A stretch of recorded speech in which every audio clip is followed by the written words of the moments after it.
Number one, he took away the penalty of my sin. The penalty. I don't have to be penalized now because of it. Because the blood now washes and cleanses me. Somebody say amen. Secondly, he took away the power of sin. Sin has no power over me. See, this is where I'm telling you in the fifth verse here, my relationship with sin now changes. Somebody say amen. And third, last but not least, he took away the presence of sin.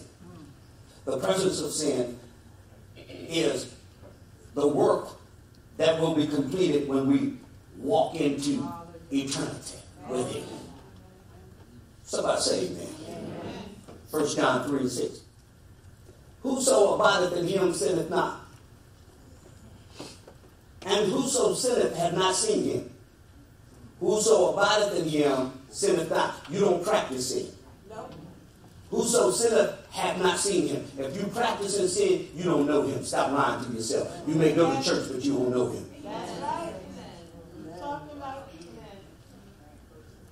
That's why I said you may sing on the choir, but you don't know him. You may even preach the gospel, which you think, but you don't know him. Not if you practice it. Are y'all listening to me? See, practice is one thing. Oh, okay. Let's pause. Hold it for me. Let's talk about sin for a minute. Sin ain't a oops. Sin ain't a I made a mistake. Sin ain't a lifestyle. Are y'all listening to me? This is what I said. See, until you call it what God calls it, you're always, oops, I just missed it. No, you didn't just miss it. You are sinning on purpose and you're practicing. And maybe, just maybe, you're a liar because you say you know him, but then your actions are saying you don't. Yes, yes, yes. You are what you practice to be. Oh, no, y'all need to, okay, you don't have to need that, you know. Your practice really does determine what you believe. Somebody say amen. Amen. Let me say this. Write this down. When believers get over into sin, they get over there because of a certain reason. Number one, they get over there because, one, they lack of knowledge. They lack knowledge of a thing. They lack knowledge. Some of you may be over there practicing right now because you don't realize how God looks at sin. And so because you lack that knowledge, you just casually sin all the time, not knowing you're practicing getting good. Practice. Everybody practice. We talk, like Alan Iverson said, we're talking about practice. Somebody say amen. When you practice, you get good at it. There's a reason why you tell your child go out and shoot them jumpers. Keep shooting them foul shots. Keep shooting them foul shots. Why? Because practice makes perfect. Oh, y'all didn't catch what I just said? That's what sin does. Sin, I got to get there. Sin lulls you to sleep. It really does. And to thinking that you're okay. And that nobody saw it, so we're okay. And because Ecclesiastes 8 and 11 said, because judgment against an evil work is not carried out right away, the heart of man is set up to do evil always. That's what we do. We do evil because we don't think God don't get us. See, because sin has a way of killing you without you knowing you're dead. I have some oranges, you know, and I bought these oranges, you know, and I bought a big bag of oranges. And, you know, the guy asked me, you know, hold that. The guy asked me, why you buy a big bag of oranges? You know, and one, why are you in my car? You're supposed to check out the scan. Am I right? Your job is to scan, not ask why I'm buying oranges. I'm just real. I'm just being real. And so I tell him, I just looked at him. I had nothing to say to him. Because some people you just can't answer. And I just turned around. I looked at him and went.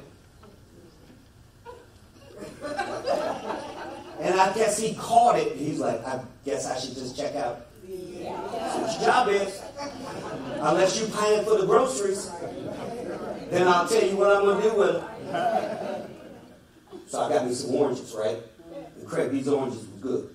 They're good, man. You bust them open, man. Woo, Jesus. Bust them in, sweet. You know what I mean? You have the sweet on. Then I got me another orange that looked just like the other ones. Problem with this orange, he looked just like the other one. And so I tore into it just like I would the other ones. Not realizing this one was different. Somehow, somewhere, he got spoiled. Even though he was around the others. Are you with me? All right. And so after that, I had to discard it. I discarded it because it was now no good. Are y'all with me? See, we do things because we don't think no one sees. Saturday, I just woke up. Saturday, I didn't wake up. I was up. But, you know, I have a tendency. I have habits. When I get up, I look out the window. I don't know why. I just like to look out the window. I can hear things, and I'll look out the window. Amen. I'm that neighbor that's going to look to see what you're doing. Because if they call somebody, I'm going to be like, I saw it. Okay, I'm not. All right, but seriously, I didn't. Well, I just happened to see. How many of y'all like dogs? How many of y'all have a dog? All right, some of y'all. Yeah.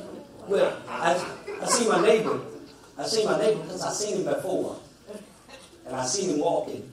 And I seen his dog in my yard. This was Saturday. And I seen his dog in a position. Come on, somebody. He was in that position. And I was like, what's he doing?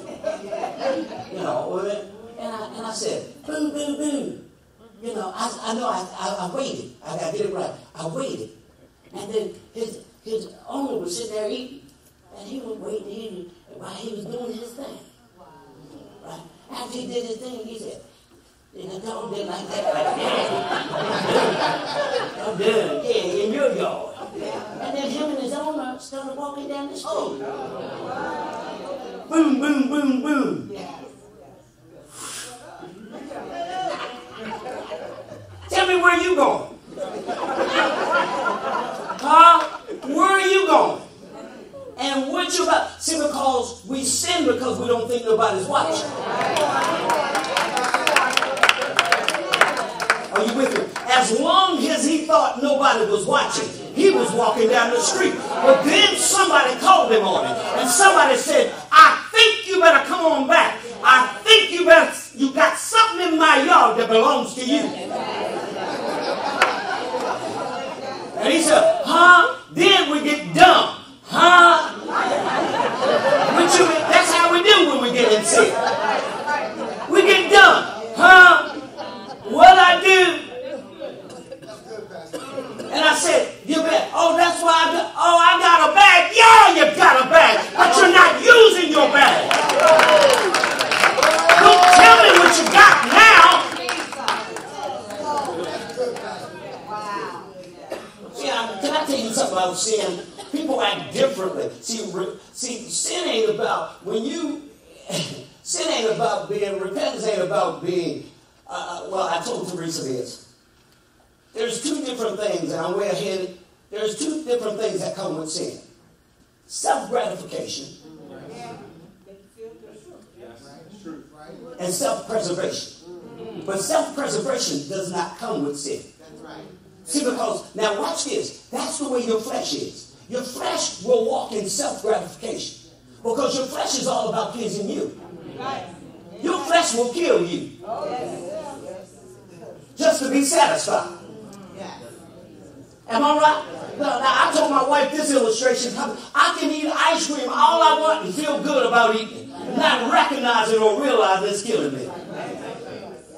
The doctor can tell you, you can leave your doctor's office. Watch this. He tells you, if you keep doing this certain thing, you're going to have cirrhosis of the liver. And you say, I know. And it's true. He said, but you got to stop. And you say, you know what? I am going to stop. I got to stop. Now, your flesh will say, we like that though. Am I right? Because it's not caring about self-preservation. It's not trying to stay around. It's just trying to be gratified. And that's how sin is. It just wants your flesh to be gratified. That's why, see, even though I know if I do this thing, I'll get cirrhosis of the liver, I'll still go and do it. Because all I want is gratification. I ain't trying to preserve myself. That's how we die. Right. Secondly, believers stay in sin quickly. Y'all getting that, huh? Lord, believers stay in sin because they reject knowledge. You'll hear it today, but tomorrow you like, I ain't going to do it. That's all right. Hell's your home. Somebody got to keep playing. Somebody got to tell the truth. See, because we thought this message of grace was so that I could just do anything I thought, when I felt, or do what I felt, and it's okay. It was never designed for that. Listen to Pastor, any message of grace that has you liking sin, staying in sin, is not the message that he meant. Are y'all listening to me? That's what I'm talking about. That's another thing that comes in line, how I get to stay in sin. I meet up with a theology that allows it. And when you live in that theology, you are what you think. Did y'all hear what I'm saying? Third is lack of wisdom. Or that could be number 4, because I said the theology. We get an accepting theology.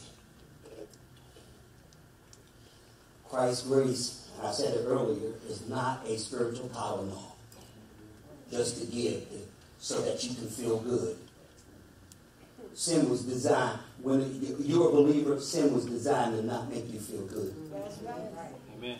That's what's called conviction. Yeah. Somebody say amen. Amen. That's why when you do certain things, you don't feel right. Real believers don't feel right. Now I'm talking about ones who are not practicing. Hello? Those who are not practicing, you don't feel good when you miss it. You kick yourself when you miss it. You can't believe that you missed it. Somebody say amen. And then have you ever sinned and then you ask yourself, how could I have been that? You fill it in the blank. You fill it in. I didn't call you that. You called yourself that. Glory to God. But you say that to yourself. How did I allow myself, knowing what I know, going to church like I do, singing like I do, preaching like I do, ushering like I do, greeting like I do, playing the instruments like I do? How did I allow myself to get on the merry-go-round? I'm not talking about, I just said something wrong today. You saying something wrong every day. You practice it. I'm talking about the practicer here. Glory to God. Because God gives us grace to get out of mess.